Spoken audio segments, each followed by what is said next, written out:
Hello dear children, आज हम पाठ 3 के प्रश्नोत्तर करेंगे। पहला प्रश्न है, इन नियमों को याद करके गुरुजी को सुनाओ।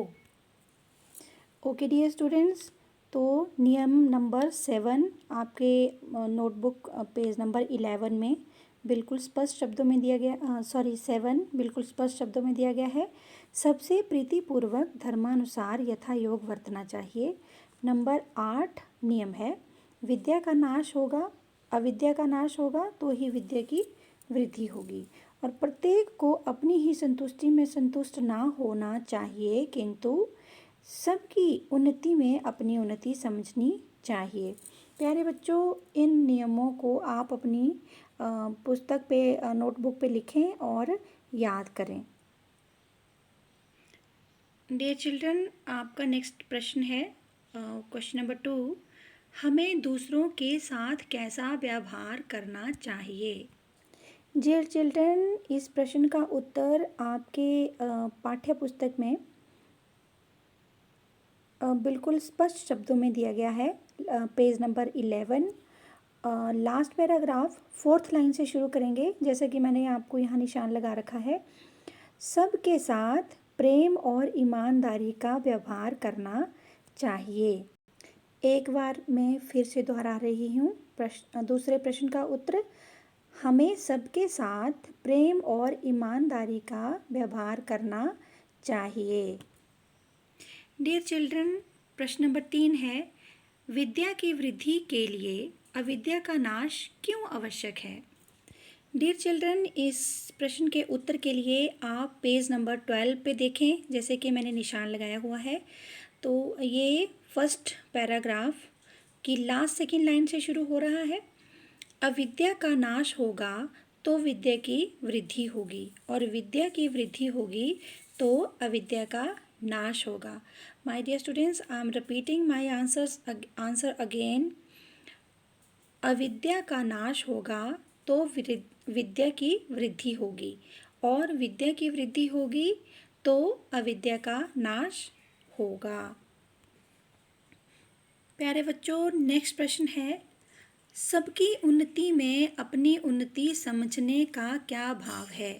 प्रश्न दोहराती हूँ, सबकी उन्नति में अपनी उन्नति समझने का क्या भाव है।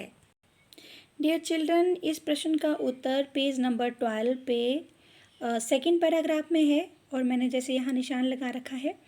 समाज के प्रति हम अपना कर्तव्य तभी पूरा करेंगे जब पूरे समाज की उन्नति के लिए प्रयत्न करेंगे। सबकी उन्नति में अपनी उन्नति समझें, अकेले उन्नति करेंगे तो कैसे जिएंगे। प्यारे बच्चों, इस प्रश्न को ज़रा समझ लें, क्योंकि इस प्रश्न में कहा गया है अपनी उन्नति, सबकी उन्नति में अपनी उन्नति को कैसे समझें। इस प्रश्न का भाव ये है, अगर हमें जीने के लिए समाज के ऊपर निर्भर रहना पड़ता है, हम अकेले सभी चीज़ों का उत्पादन नहीं कर सकते, तो इसीलिए हमें जीने के लिए समाज की आवश्यकता है, और समाज की जब उन्नति होगी तो हमारी उन्नति अपने आप ही हो जाएगी। तो ये मैंने निशान लगाया है बच्चों, जैसे यहाँ पे फिर से मैं दोहराती हूँ, समाज के प्रति हम अपना कर्तव्य तभी पूरा करेंगे जब पूरे समाज की उन्नति के लिए प्रयत्न रहेंगे।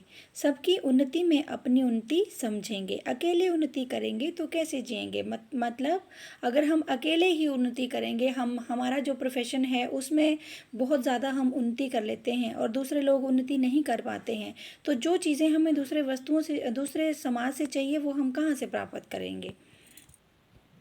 प्रश्न नंबर 5, हम किस प्रकार के नियम पालने में स्वतंत्र हैं। रिपीटिंग द क्वेश्चन, हम किस प्रकार के नियम पालने में स्वतंत्र हैं।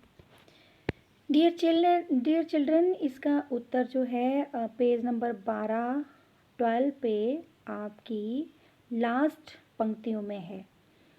भले कार्य अनंत हैं, मतलब हम किस प्रकार के नियम पालने में स्वतंत्र हैं। हम कोई भी काम करने में स्वतंत्र हैं, पर हमें अच्छा काम करना चाहिए समाज के लिए, तो इसका उत्तर होगा भले कार्य। भले कार्य मतलब अच्छे कार्य, नेक कार्य, दूसरों की भलाई के लिए जो काम हम करते हैं, भले कार्य अनंत हैं, असंख्य हैं। इनमें से अपनी और दूसरों की भलाई के लिए हम कौन सा कार्य करें, इसका चुनाव इस चुनाव में हम स्वतंत्र हैं।